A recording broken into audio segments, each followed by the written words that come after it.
Welcome to Marketing in the Age of AI, the show for leaders who want real results, not more noise. Join Emanuel Rose as he helps business builders turn AI from a confusing add-on into a practical advantage with clearer messaging, stronger trust, and smarter systems. If you felt the shift happening in real time, you're not imagining it. In the agentic pivot, Emanuel calls it the move from experimenting with AI to building with it, so it supports your team, your brand, and your growth. Let's get into it.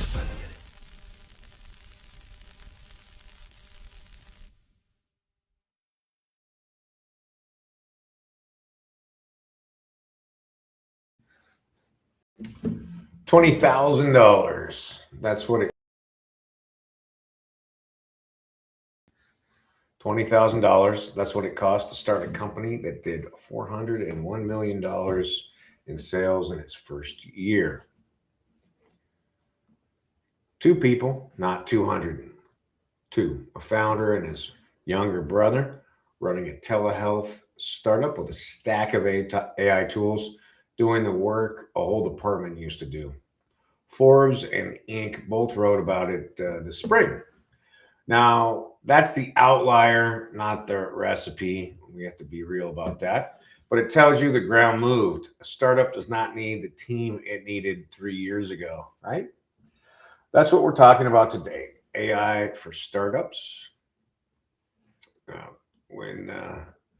Years ago, when we had a health and fitness app that we were developing, and there was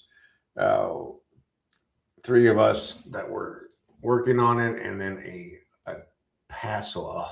bunch of developers, and it was a team of 10 developers and 3 of us, and we burned through hundreds of thousands of dollars, and it took a few years to get it to an MVP that eventually we were not able to move forward with because we got exhausted from that length of time and what was going to take to get to scale the next step. So, well, good morning. Welcome to Emanuel Rose. Welcome to Marketing in the Age of AI. I'm Emanuel Rose, and thanks for spending some time with me today. This week, we're talking about AI for startups, the founders, the tools they actually use, the money chasing them, and what's real versus what is just hype. Now, some of you marketers, and you're not founders, but stay with me. The lesson carries into whatever you sell. A lean AI run workflow. Whether you're launching a company or marketing, if a play works for a 2-person startup, it is likely to work for you and your department, even if it's 22 people. Matters right now. In Q1 2026, startups raised a record, and AI took the lion's share. The bar for what one small team can build just dropped through the floor. One, the news and where the money is really going. 2, my hot unicorn story and the companies actually use and who is exposed. And number 4, start running this week. So let's get into it. The news start with the money because it sets the whole table. In 2020 Q1, it was the biggest record. Startups raised nearly 300, and AI companies captured around 81% of it. That's not a slice. That is definitely a market trend, and 81%, obviously nearly the whole. Did most of the lifting, of course. OpenAI raised 122 billion and 30 billion, and XAI 20 per intelligence and tech insight. Story. This is the one for the little guys. Y Combinator's 109 companies, more than 80% of them AI focused. But here's the number. 2 companies in that batch hit ARR batch the year before, according to Forbes. 1 year apart, and the small teams are 3 times faster. Three. 2 of those founders, about 11%, completely alone. 1 person. Third feet, the first wave of AI was about building smarter models. This wave is about building the plumbing that lets AI agents actually work inside a real business. The founders winning right now design the company around AI from day one. They pull foundation models like OpenAI, Anthropic, Gemini in through an API. They wire the logic together with no code tools. They don't build a company and sprinkle AI on top as an add-on. Fourth, let's look at Lovable, the AI app builder. They grew to about 500 million in ARR in 2026, up from 200 million the year before at 6.6 billion. And by June, they were in talks $12 billion. More than 100,000 new products on that platform every day. Wow. That's according to Forbes. So they got cheap and which means the edge is moving. It's not, can you build it anymore? It's, should you then invest? And then, is it possible for you to sell it? Here's my hot take. You are probably not going to be the $20,000 telehealth company. And I hope not, because those guys have got some regulatory issues they're sorting out. And chasing that story is how you go broke and a little bit of crazy, because the FOMO will kick in hard. But let me be straight about the numbers. 77% of solo founders reach profitability in their first year. That sounds great, but only 0.2% ever cross $1 million in revenue. That's 0.2%.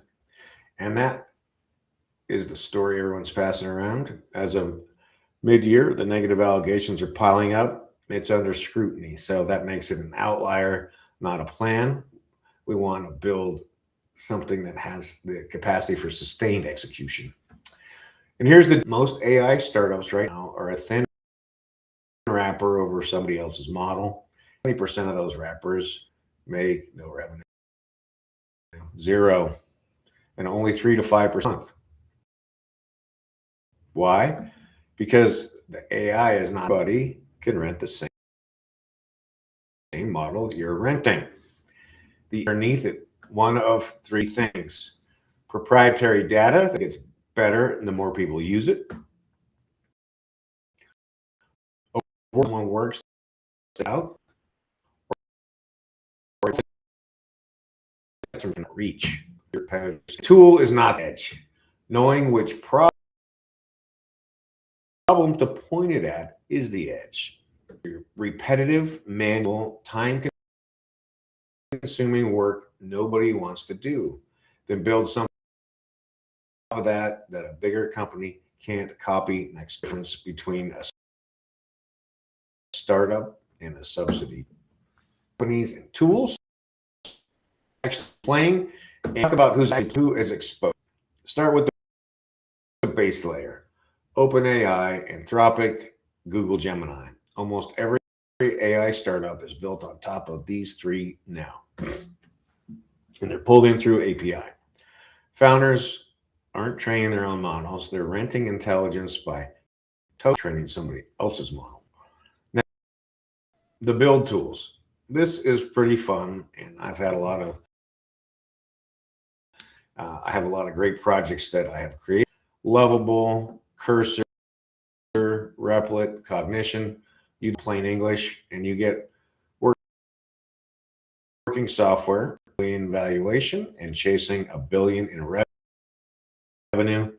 Cognition is valued around $26 billion. The thing that used to take a dev team a quarter now takes an afternoon by a prosumer.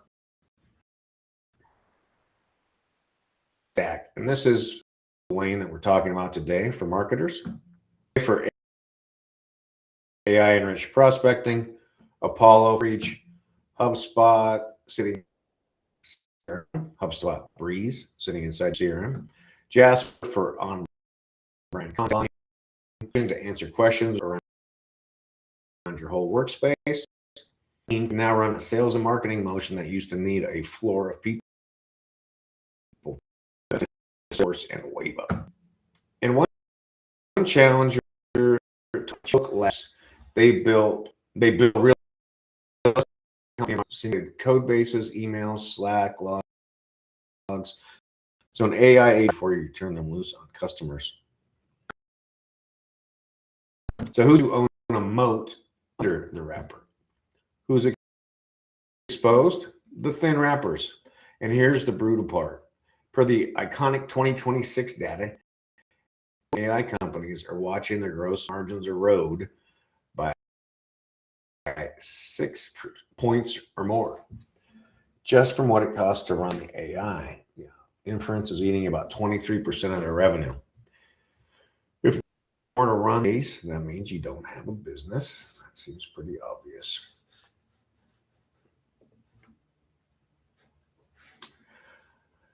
The lesson for a founder or marketer is the same. Own the workflow and don't just decorate one. Let's follow the money, because the dollars tell you where the smart people are pointing. And notice the pattern in this cycle. The big checks are going into the plumbing and not the shiny app. First, the top line again, $297 billion in Q1, 81% of it into AI. That is the tide that everything else is floating on. Second, bespoke labs, I just mentioned. Series C with deals from around. Interesting, isn't it? Big group of the LLMs in there seem to be competing, but not really. The money goes into building better training environments for agents, not a flashy consumer app. The plumbing, July funding around Oxmic raised dollars for a unified chip architecture. Omen AI raised $31 million for sensors that monitor the coolant in AI data. Back, the hot start of this month is a cooling system for the machines that run the AI. That's fourth, Lovelock's at $12 billion valuation in June.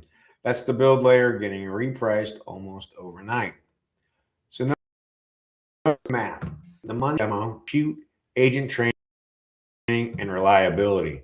The boring load-bearing stuff. That's per Tech Startups, Business Wire, and Forbes. Case studies worth knowing. Let me make this concrete with real numbers. First, maybe one worth stating plainly. Matthew Gallagher launched it from home in 2024. $20K to start. No outside VC. A team of 2. Him and his brother Elliot. And his first full year, $165 million in net profit. That's 16% margin.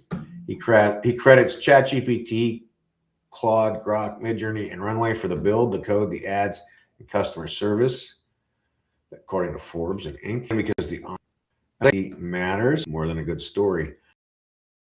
That company is now take the numbers as documented and take the hype with a grain of salt. There's more to that story. You can dig into it yourself. Second, the YC batch. This one's cleaner, 3 times revenue than the batch a year earlier. That's not one founder's headline. That's a whole cohort moving faster. That's the real measurable makes startups. Third, revenue per person. Midjourney reportedly reached about $200 million in ARR with roughly 11 employees. Do the math. That's 18 person. No company could have done that a few years ago. We used to use a factor of $250,000, and that just blows it out of the water. And here's the lesson in all three of these. Nobody won by hiring an army. They won by pointing AI at the repetitive manual work and keeping a tiny but knowledgeable team of humans on the part that actually needs subject matter expert humans. That's the elixir this week. The unit that matters now is revenue per person, not headcount. Let's see, this week, I not just tested Lovable, but I've used Lovable, as I described, for a few apps that I built, including one that is a gift app that allows people to answer a few questions, and then the list of presents that people like that, and it was put together, and I built it at the holidays for friends and family. I'll put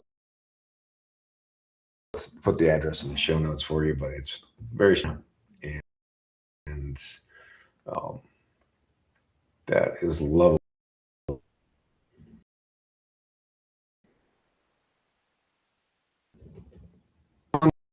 On this ebook, whether you're launching a company or a campaign, it's a go-to-market play adapted from the classic traction framework for AI startups.